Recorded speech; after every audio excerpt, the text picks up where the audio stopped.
സംസ്ഥാന വ്യാപകമായി തന്നെ പ്രതിഷേധത്തിന് കോൺഗ്രസ് ഒരുങ്ങുമ്പോൾ പ്രതിപക്ഷ നേതാവും കോതമംഗലത്തെത്തി ഉപവാസ സമരത്തിൽ പങ്കെടുക്കും. വിനീത വിജയാണ് ഈ വാർത്തയുടെ കൂടുതൽ വിശദാംശങ്ങളുമായി ചേരുന്നത്. വിനീത, ഇന്നലെ മാത്യു കുഴൽനാടൻ MLA മറ്റ് കോൺഗ്രസ് പ്രവർത്തകരെയും അറസ്റ്റ് ചെയ്ത സാഹചര്യത്തിൽ കൂടിയാണോ പ്രതിപക്ഷ നേതാവിന്റെ ഈ തീരുമാനം? തീർച്ചയായും അങ്ങനെ തന്നെയാണ് പ്രവിത. ഇന്ന് രാവിലെയോടുകൂടി അദ്ദേഹം തിരുവനന്തപുരത്ത് നിന്ന് കൊച്ചിയിലേക്ക് എത്തിച്ചേരുമെന്നാണ് അറിയാൻ കഴിയുന്നത്.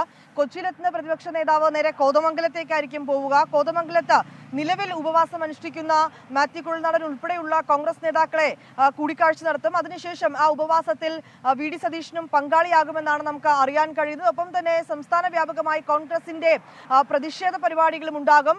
ഇത് എങ്ങനെയാണ് ഈ പ്രതിഷേധം എത്ര മണിക്കാണ് ഉൾപ്പെടെയുള്ള കാര്യങ്ങളെ പറ്റിയിട്ട് പിന്നീട് ഒരു അറിയിപ്പ് ഉണ്ടാകുമെന്നാണ് നിലവിൽ അറിയാൻ കഴിയുന്നത്. എന്ത് തന്നെയാണെങ്കിലും ഇന്നലെ രാത്രിയോടുകൂടി എറണാകുളം DCCയുടെ നേതൃത്വത്തിലേക്കൊക്കെ തന്നെ ഈ പോലീസിന്റെ നടപടിക്കെതിരെ ശക്തമായിട്ടുള്ള പ്രതിഷേധ പരിപാടികൾ എറണാകുളം ജില്ലയിൽ ഉണ്ടായിരുന്നു. ഇത് കൂടാതെ എല്ലാ ജില്ലാ തലങ്ങളിലും പ്രതിഷേധം കൂടുതൽ ശക്തമാക്കാനാണ് ഈ ഘട്ടത്തിൽ കോൺഗ്രസ് തീരുമാനിച്ചിരിക്കുന്നത്.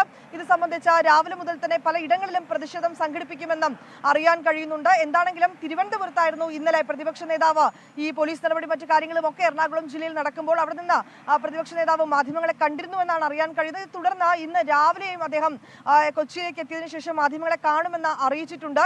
പോലീസിന്റെ നടപടിക്രമങ്ങളിൽ ശക്തമായിട്ടുള്ള പ്രതിഷേധമാണ് കോൺഗ്രസ് നേതാക്കൾ ഈ ഘട്ടത്തിൽ മുന്നോട്ട് വെച്ചിരിക്കുന്നത്. പ്രതിപക്ഷ നേതാവ് കൊച്ചിയിലെത്തിയതിനു ശേഷം കോതമംഗലത്തേക്ക് പോവുകയും അവിടെ നടക്കുന്ന ഈ ഉപവാസ സമരത്തിൽ അദ്ദേഹം പങ്കാളിയാവുകയും ചെയ്യുമെന്നാണ് നിലവിൽ അറിയാൻ കഴിയുന്നത്. പ്രവിത, ശരി. വിനിത വിജയാണ് വിവരങ്ങളുമായി നമുക്കൊപ്പം ചേർന്നത്. അപ്പോൾ പ്രതിപക്ഷ നേതാവ് ആദ്യം എറണാകുളത്ത്, അവിടെ നിന്ന് കോതമംഗലത്തേക്ക് പോകുമെന്നാണ് ഇപ്പോൾ അറിയാൻ കഴിയുന്നത് അല്ലേ?